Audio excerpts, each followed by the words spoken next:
ನಮಸ್ಕಾರ. ಇವತ್ತು ಬದನೆಕಾಯಿ ಎಣ್ಗಾಯಿ ಮಾಡೋದು ತೋರಿಸ್ತೀನಿ. ಅದಕ್ಕೆ ಬೇಕಾಗಿರೋ ಸಾಮಾನುಗಳು ನೋಡ್ರಿ. ರುಬ್ಕೊಳ್ಳೋಕ್ಕೆ ತೆಂಗಿನಕಾಯಿ, ಹಸಿ ಈರುಳ್ಳಿ, ಶುಂಠಿ, ಬೆಳ್ಳುಳ್ಳಿ, 2 ಟೊಮೆಟೊ ತೊಗೊಂಡಿದ್ದೀನಿ. ಇದು ಇಷ್ಟನ್ನು ರುಬ್ಕೋಬೇಕು. ಮತ್ತು ಕೊತ್ತಂಬರಿ ಸೊಪ್ಪು, ಈರುಳ್ಳಿ, ಅರಿಶಿನ, ಜೀರಿಗೆ, ಪಲಾವ್ ಎಲೆ, 2 ಲವಂಗ, 1 ಏಲಕ್ಕಿ, ಇಷ್ಟು ಚಕ್ಕೆ, ಧನಿಯಾ ಪೌಡ್ರು, ಗರಂ ಮಸಾಲ, ಉಪ್ಪು ಮತ್ತು ನೋಡಿರಿ ಈ ಥರ ಹಿಂಗೆ ಮಧ್ಯಕ್ಕೆ ಸೀಳಿ ಎಲ್ಲ ಬದನೆಕಾಯಿನೂ ಇಟ್ಕೋಬೇಕು.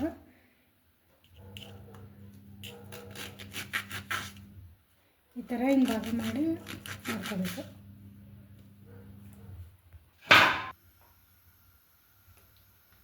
ಬಾಣಲೆಗೆ ಎಣ್ಣೆ ಹಾಕ್ಕೊತಾ ಇದ್ದೀನಿ ನೋಡ್ರಿ.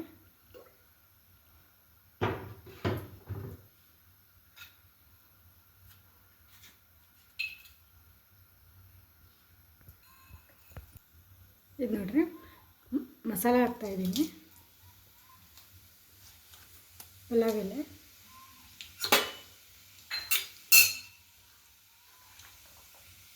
ಈರುಳ್ಳಿ,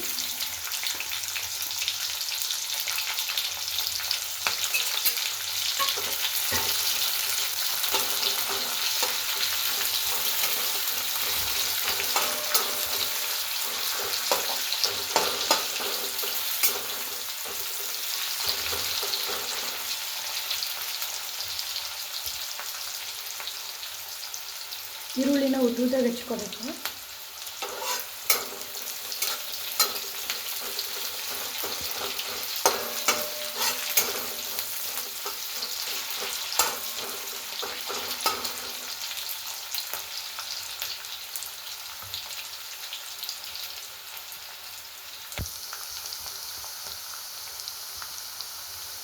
ನೋಡಿ ಬದನೆಕಾಯಿ ಹಾಕ್ತಾ ಇದ್ದೀನಿ.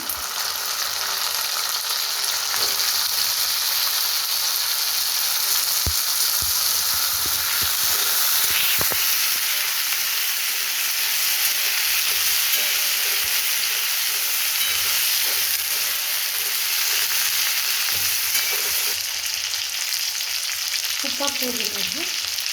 ಒಂದು ಸ್ವಲ್ಪ ಹಾಕಿದ್ದೀನಿ, ಆಮೇಲೆ ಮಸಾಲೆ ಹಾಕ್ತೀನಿ.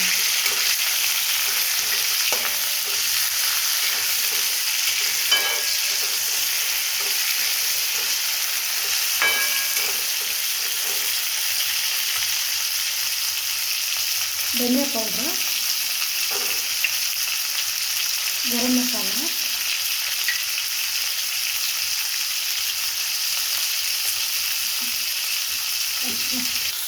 ಅರಿಶಿನ ಹಾಕ್ತಾಯಿದ್ದೀನಿ.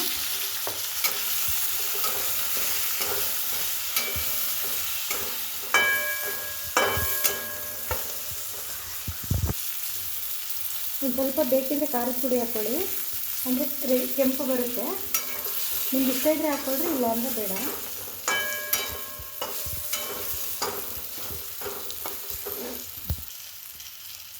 ರುಬ್ಬಿರೋ ಮಸಾಲ ಹಾಕ್ತಾಯಿದ್ದೀನಿ.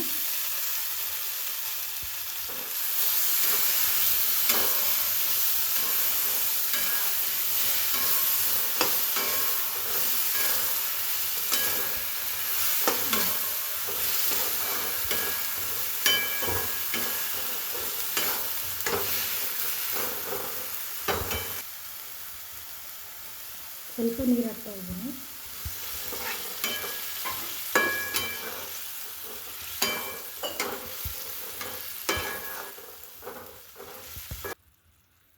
ಇನ್ನೊಂದು ಸ್ವಲ್ಪ ಉಪ್ಪು ಹಾಕ್ಕೊತಾ ಇದ್ದೀನಿ. ಮೊದಲು ಸ್ವಲ್ಪ ಹಾಕಿದೆ.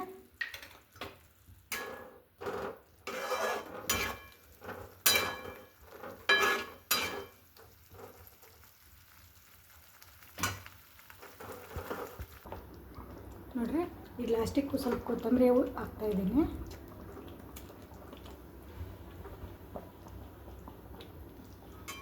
ಇದನ್ನು ಒಂದು 5ರಿಂದ 10 ನಿಮಿಷ ಚೆನ್ನಾಗಿ ಮುಚ್ಚಿ ಬೇಯಿಸ್ಕೋಬೇಕು.